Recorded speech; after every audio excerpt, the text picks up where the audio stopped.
Okay, I've got this mixed up.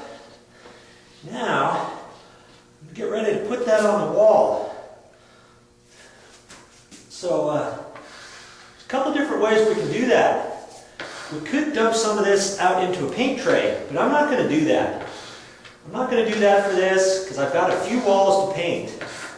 And so, I'm going to use this little tray, and you run that right down into the 5-gallon paint container like that.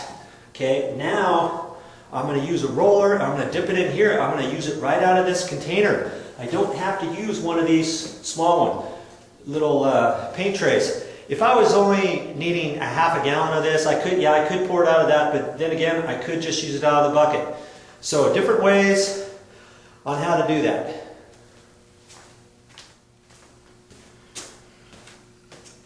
This is about all the tools you're going to need. Not very much.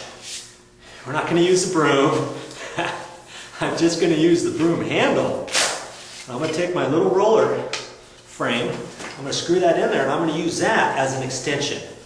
I'll show you how to do it that way and also show you how to use an extension pole later on. But for now, I'm just going to use the broom handle for the extension pole. Always a good idea to use an extension pole.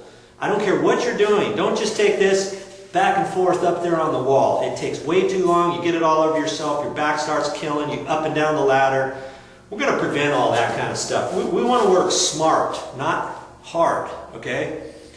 Also, if you look at this paint frame, look at this. The little roller on the frame is shorter than our cover, our roller cover. Now this roller cover is a standard size. I didn't even know they made a little bit shorter one. This isn't for a mini roller because those are even smaller yet. But hey, if this is all you got, you're going to use it. I'm just going to put that on there like that, and so it doesn't come out to the end. Well, you know, this is still going to work okay. So whatever kind of frame, if you got a short frame like that, fine. If you got a little bit longer one, the standard one, that's good too. We're going to make use with what we got. I'm not going to go back to the store and waste time. I got to put this stuff up on the wall. Okay? So here's my roller cover, and got a paintbrush here. This is just for the inside corners and down at the bottom and that kind of stuff. You notice it's kind of fat. You know, I use this for all kinds of stuff, but this is my really good paintbrush, and I keep it in this little container.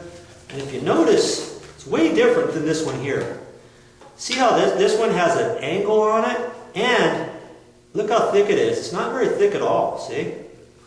It's tapered down. The handle's way longer, so you can hold it and control it easier. This is for cut-in up at the ceiling and around windows, door frames, that kind of thing. This is way better at an angle like that than something like this. Can you imagine trying to cut in with this? It's almost impossible. Like I said, I use that for inside sheetrock corners and, you know, to pick up paint spills and that kind of stuff. So this is the one I really like to use. You need to get something like this and protect it. You know, after you get done with your job, you clean up and everything, put it back in the little container because you want to keep that